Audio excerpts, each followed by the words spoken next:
ነው ያለኝ የሚል ሰው ስልካችሁን ተጠቅማችሁ የኦንላይን ቢዝነስ ልትሰራቸው የምትችሉ ልንገራችሁ። አንደኛ ቪዲዮ ኤዲቲንግ ነው። ቪዲዮ ኤዲቲንግ ለመስራት የሚያስፈልጋችሁ የስልክ አፕሊኬሽኖች አላይት ሞሽን፣ ካፕከት፣ ቪኤን፣ ካይን ማስተር እነዚህ ናቸው። ሁለተኛ ደግሞ ኮንቴንት ክሬሽን ነው። ኮንቴንት ክሬሽን ሲባል ብዙ ሰው ቪዲዮና አውዲዮ መስራት ብቻ ይመስሏል፣ ግን እንደዛ አይደለም። ጽሁፎች፣ ሎጎች፣ አርቲክሎች፣ ግራፊክሶችም ያጠቃልላል። ሶስተኛ ደግሞ ሶሻል ሚዲያ ማናጀር ነው። ሶሻል ሚዲያ ማናጀር ሊሰራው የሚችል ነገር ለክላይንቱ አንደኛ ኮንቴንት ፕላኒንግ ነው። የሚፈልጉት መልእክት ለህዝብ የሚያስተዋውቅ ስራ ነው።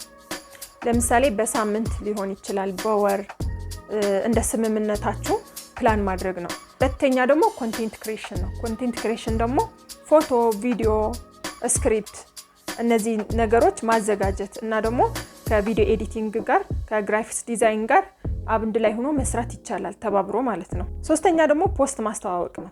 ፖስት ማስተዋወቅ እንደ እቅዳችሁ በሳምንት 3 ሊሆን ይችላል፣ በቲክቶክ፣ ፌስቡክ፣ ኢንስታግራም በእነዚህ ኮንሲስተንሲ ፖስት ማድረግ ነው። ሶስተኛ ደግሞ ኮሚኒቲ ማኔጅመንት እንለዋለን። ኮሚኒቲ ማኔጅመንት ማለት ከፎሎወሮቻችሁ ጋር ያላችሁ ጥብቅ ግንኙነት ነው።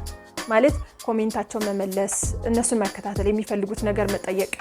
የመጨረሻ ደግሞ ሪፖርት ማቅረብ ነው። ሪፖርት ማቅረብ ሶሻል ሚዲያ የሰራችሁትን ሶሻል ሚዲያ ላይ ያለውን አናላይቲክስ በማየት ስንት ሰው አየው፣ ስንት ላይክ አገኘ፣ ስንት ቪው አገኘ የሚለውን ሪፖርት ለክላይንታችሁ ማቅረብ ነው።